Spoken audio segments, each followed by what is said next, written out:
একটা প্রজন্ম গড়ে উঠবে ইনশাআল্লাহ। আপনি টুটি চেপে ধরবেন, পারবেন না ইনশাআল্লাহ। এক সময় আল্লাহ পরিবেশ তৈরি করে দিবে, একটা দল মানুষের টুটি চেপে ধরে জালসা করতে গেলে, একটা মসজিদে প্রোগ্রাম করতে গেলে যে পরিমাণ থানায় যেতে হয়েছে, গোয়েন্দা তৎপরতা, ওসি সাহেবকে কত তোষামোদ করা, 16-17 বছরে যা হয়েছে, কিন্তু মাত্র 1 থেকে 2 ঘন্টার মধ্যে সবকিছু কি হয়ে গেছে? ধুলাই মিশে গেছে। এটা হলো অহংকার। অহংকার করতে হবে না, কিন্তু মানুষ ইতিহাস থেকে শিক্ষা নেয় না, ইতিহাস থেকে শিক্ষা নেয় না। দর্দণ্ড প্রতাপশালী এক একজন ব্যক্তি, সে টিকে নি। তবে বাংলাদেশে আর কেউ এরকম মানে টুটি চেপে দিয়ে আয়না ঘর তৈরি করে মানুষকে নির্যাতন করে, গুম করে, খুন করে আর কেউ ক্ষমতায় থাকবে আর 50 বছরই সম্ভব না মনে হয়। আমার কাছে মনে হয় আল্লাহ ভালো জানে। তবে দেখুন লজ্জা থাকে না, আল্লাহ ভালো জানে। যারা এই ক্ষমতায় বসে তাদের কি থাকে না? লজ্জা থাকে না, শরম থাকে না, তখন নিজেরা মানুষ মনে করে। বন্ধুরা আমার কথায় আপনার রাগ করছে মনে হয়, তাই না? না, এগুলো না বললে কি এইভাবে শুনবো? আমি শুধু ফজিলতের ওয়াজ করতে আসছি। আপনাকে আমাকে যে মুশরিক বানায় দিচ্ছে, এই ব্যাপারে কথা বলতে হবে না? আল্লাহ রাব্বুল আলামিন বলছেন, ওমাইয়াবতাগি গায়রাল ইসলামি দীনা ফালাই ইউকবাল মিনহু ওয়া হুয়া ফিল আখিরাতি মিনাল খাসিরিন। যে ব্যক্তি ইসলাম ছাড়া অন্য কোন দিন, ধর্ম, দর্শন, থিওরি, মতবাদ, ইজম, তরিকা, মাযহাবকে তালাশ করবে, সেটা গ্রহণ করা হবে না। ওয়া হুয়া ফিল আখিরাতি মিনাল খাসিরিন, সে পরকালে ক্ষতিগ্রস্তদের অন্তর্ভুক্ত হবে, জাহান্নামীদের অন্তর্ভুক্ত হবে। আল্লাহ বলছেন, ওয়ালা তালবিসুল হাক্কা বিল বাতিল, তোমরা হককে বাতিলের সাথে মিশ্রিত করো না। আল্লাহ কি বলছেন? ওয়া মাইয়াদউ মা'আল্লাহি ইলাহান আখার লা বুরহানা লাহু বিহি ফাইন্নামা হিসাবুহু ইনদা রাব্বি ওয়া ইন্নাহু লা ইফলিহুল কাফিরুন। আল্লাহ বলছেন, মাইয়াদুল্লাহা ইলাহান আখার, যে ব্যক্তি আল্লাহর সাথে অন্য ইলাহকে কি করবে? আহ্বান করবে, অন্য ইলার ইবাদত করবে, অন্য ইলার সাথে আপোষ করবে, লা বুরহানা লাহু বিহি, তার কোনো দলিল থাকবে না। ফাইন্নামা হিসাবুহু ইনদা রাব্বি, সূরা আল মুমিনুন একবার শেষ আয়াতটা খুলে দেখবেন। আল্লাহ এরপরে বলছেন, এরা কারা? এরা কি মুমিন? আল্লাহ কি বলছেন? ইন্নাহু লা ইফলিহুল কাফিরুন, এই কাফেররা কখনো সফল হতে পারবে না। তাহলে এরা কাফের যারা এক আল্লাহর সাথে অন্য আরেকজনকে মেনে নিবে, শিরকের সাথে তাওহীদের সাথে যে শিরক মিশ্রিত করবে, ঈমানের সাথে যারা কুফর মিশ্রিত করবে, তাওহীদের সাথে যারা তাগুত মিশ্রিত করবে, তারা কি মুসলিম না কাফের? তারা কাফের, তারা মুশরিক। এটা আল্লাহ বলে দিচ্ছেন, আমি তো বলছি না। আল্লাহ বলছেন, ওয়ালা তাজআল মা'আল্লাহি ইলাহান আখার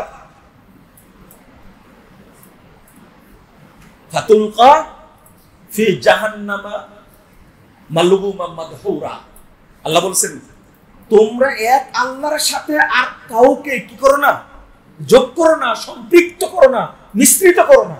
যদি করো তাহলে তোমাকে অপমান করে, লাঞ্ছিত করে, সবকিছুতে বঞ্চিত করে তোমাকে জাহান্নামের মধ্যে নিক্ষেপ করা হবে। এত কথা শোনার পরেও কি আপনি নিজের ঈমানকে শিরকের সাথে মিশ্রিত করবেন? আল্লাহ বলছেন, সেই মুসলিমের হাদিস, ক্বাল আল্লাহু তাআলা, আল্লাহ রাসূল বলছেন, আল্লাহ তাআলা বলছেন, আনা আগনা শুরাকা, আমি শরীকদের শিরক থেকে মুক্ত। মান আমিলা আমালান আশরাকা ফিহি মাই গায়রি, যে ব্যক্তি কোন আমল করবে আর তার সাথে যদি আমাকে আশরাকা ফিহি মাই গায়রি, আমাকে ছাড়া অন্য কিছুকে যদি এর সাথে সম্পৃক্ত করে, তারাক্তুহু ওয়া শিরকাহু, আমি তাকেও বর্জন করি, তার শরীককেও বর্জন করি। তাহলে আল্লাহ আপনাকে বর্জন করুক, এটা কি চান আপনি?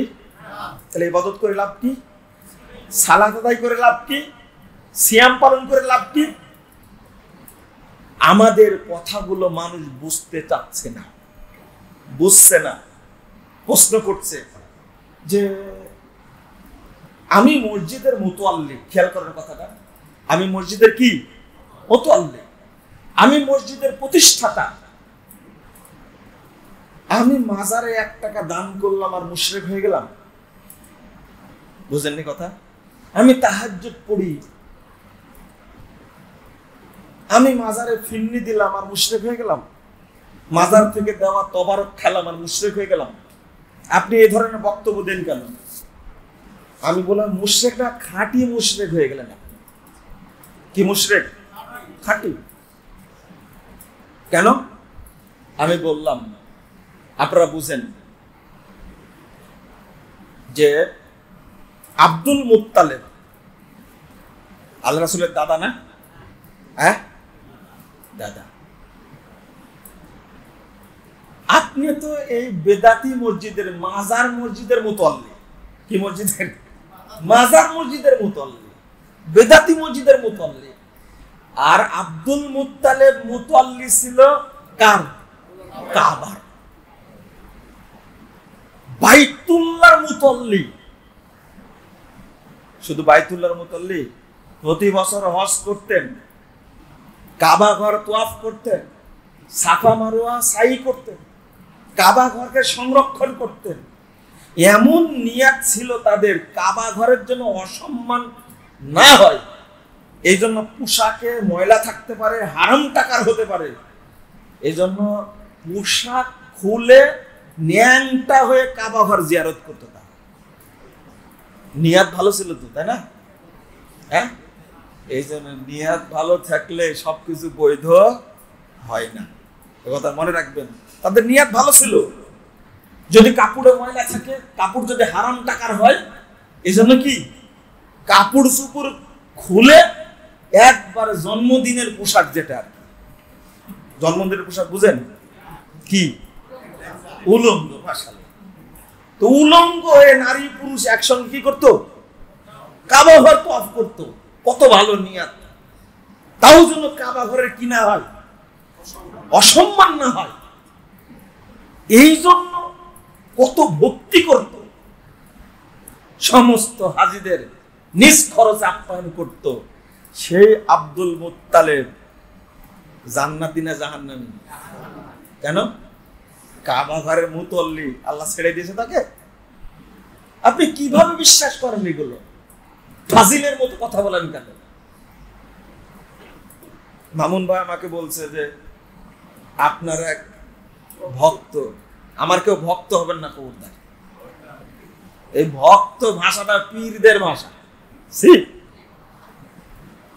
বলছে আপনি, আমি যেন একটু নরম করে কথা বলি। আচ্ছা, কোরআনের আয়াতের অনুবাদ করছে, নরম কি আর গরম কি রে ভাই?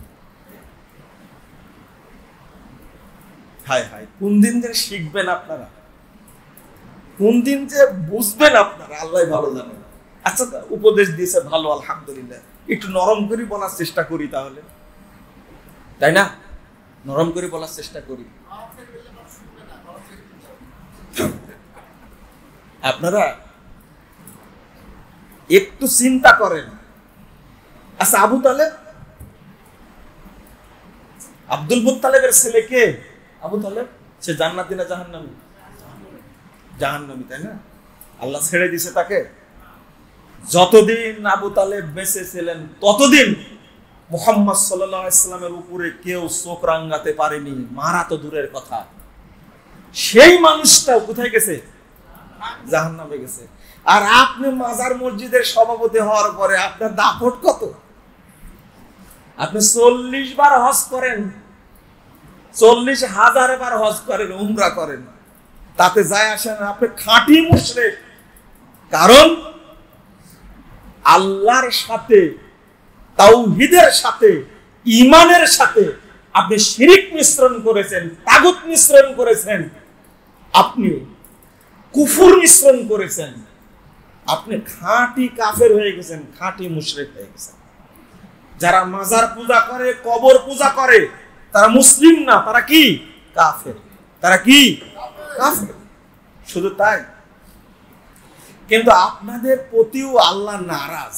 নারাজ কেন বলবো? মনে করো ওয়াক্ত হয়ে গেছে। কি হয়ে গেছে? ওয়াক্ত হয়ে গেছে। আপনি ঢাকায় আছেন বা রাজশাহী আছেন বা চিটাগঙ্গে আছেন, সিলেটে আছেন,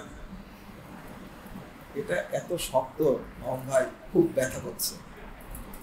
তো আজান হয়ে গেছে, আপনি নামাজ পড়তে ঢুকে গেলেন, জামাত করছেন। কি করছেন? জামাত করছেন। নামাজ পড়তে ঢুকলেন, জামাতও করলেন, কিন্তু ওই ইমামের আকীদা কি? ইমামের আকীদা কি?